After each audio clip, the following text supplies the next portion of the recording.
আমি আসলে কথা বলার ভাষা হারিয়ে ফেলছি। আমি যখন আপনাদের মাঝে এসেছিলাম তখন আমার বয়স ছিল ৩৫, আজকে ৫৯। ২৪টা বছর, তার ভেতরে আপনাদের সাথে ছিলাম ১২ বছর, আর ইতিমধ্যে ১২টা বছর আমার জীবন থেকে হারিয়ে গেছে এই মাতৃভূমির মায়া ছেড়ে। আমি বারবার আসতে চাইতাম, কিন্তু ভাগ্য সেটা অ্যালাউ করি।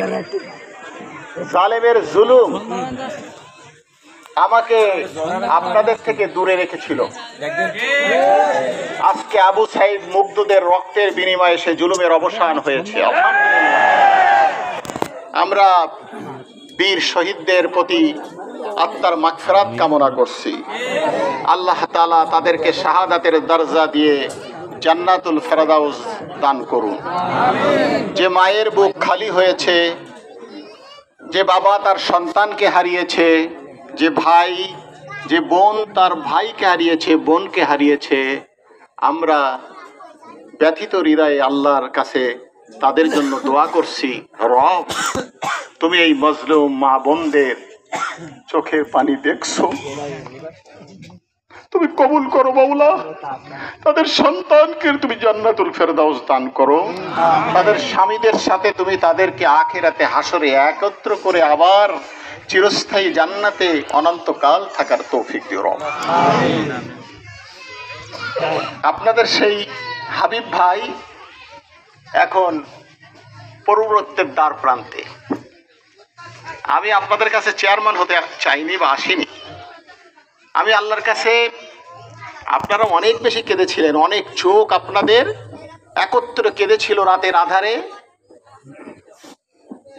যখন বিনা কারণে সকলেই বিশ্বাস করুক জালেমেরা, আমার এই মজলুম মা বোন আর ভাইয়েরা বিশ্বাস করিনি যে আপনাদের হাবিব ভাই কোনো মানুষকে হত্যা করে খুনের মামলার ১ নম্বর আসামি হয়েছে। কেন আমার জীবন থেকে ১২টি বছর কেড়ে নিল জালেম? ফিরিয়ে দিতে পারবে তোমরা? আমার এই মাটিতে তোমরা থাকতে দাওনি কেন? তার বিনিময়ে তোমরা আজকে গর্তে লুকিয়েছো।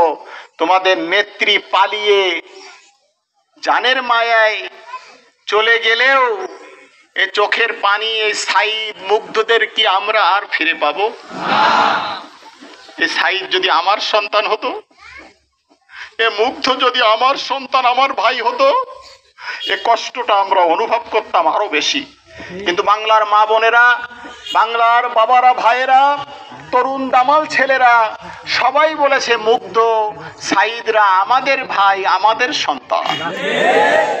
এমন মর্যাদা আল্লাহ তাআলা দান করেছেন, জালেমের একটি বুলেট তাদের দুনিয়ার ওই রক্তের বিনিময়ে জীবনের গুনাহ ধুয়ে তাম বাংলাদেশি মা বোন ভাইদের অন্তরে সাইদ মুগ্ধ চিরস্মরণীয় হয়ে থাকলো। আমরাও সেই স্মরণ সবাই একত্রিত হতে পেরে তাম মাজলুম যারা ইতিমধ্যে শুধু বুলেট নয়, জেলের কারারুদ্ধে রন্ধ্রে সহ বাড়িতে অকাতরে অনেক কষ্ট নিয়ে জীবন কাটিয়ে আল্লাহর ডাকে সাড়া দিয়েছে, সকলের জন্য আল্লাহর কাছে শাহাদাতের দরজা কামনা করছি। আমার খুব প্রিয় ভূমি। আমি শখ করে বলেছিলাম রসুলের মদিনা ছিল আমার মদিনা, এই জন্টিয়া। আমি নির্বাচন করতে এসেছিলাম মাত্র কয়েকজন লোককে সাথে নিয়ে। আপনাদের সেই সমস্ত মুরব্বীদের কথা আমার মনে আছে। আমাদের আলাজ আব্দুল হামিদ, আমাদের মুজাফফর ভাইয়ের আব্বা, সিরাজুল ভাইয়ের আব্বা, আনোয়ার ভাই, আব্দুল খালেক হাজি, এরকম অনেক মানুষ যাদের নাম আমি হয়তো, মৌলভী জালাল উদ্দিন যাকে আমি এই এলাকায় সবচেয়ে বেশি পছন্দ করতাম, এরকম অসংখ্য মানুষ যারা চলে গেছে। অনেক মানুষের জানাজা আপনারা আমাকে দিয়ে পড়িয়েছিলেন। আমি আলেম নই, কিন্তু আপনারা আমার আলেমের কাতারে স্থান দিয়েছিলেন। এটি আপনাদের দয়া, রবের রহমত। আমি আপনাদের কথা ভুলিনি। আমি নীরবে অশ্রু ঝরিয়েছি। আমার বেগম জানে, আমার সন্তানরা জানে যে আমার আব্বা কাঁদে এই মানুষদের জন্য। কাঁদে এজন্য যে যারা এত ভালোবাসা দিয়েছিল তাদের কাছ থেকে আমি কেন এতদিন লুকিয়ে থাকলাম। আল্লাহ তাআলা আজকের এই মহামিলন, আজকের এই মক্কা বিজয়ের মতো, ঈদ উৎসবের মতো এই আনন্দের দ্বারা 12টি বছরের ওই সুপ্ত ঋণ যা আমার মধ্যে ডুকরে ডুকরে কেঁদেছিল আমি ভুলে গেলাম। আপনারা কি সেই 12 বছরের চাইতে একটি সুন্দর সূর্য পাননি, একটি স্বাধীনতা পাননি? এই স্বাধীনতার বিনিময়ে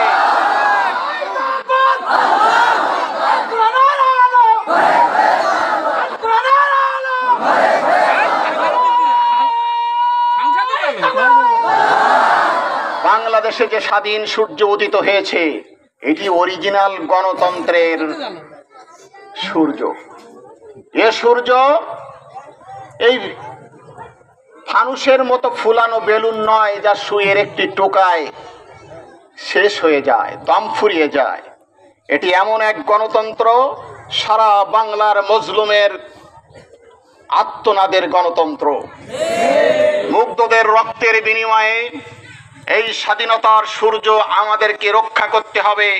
আর কখনো ওই হাসিনা মতো খুনি কুচক্রীদের দালালদের এই জমিনে আর জুলুমের সুযোগ দেওয়া হবে না।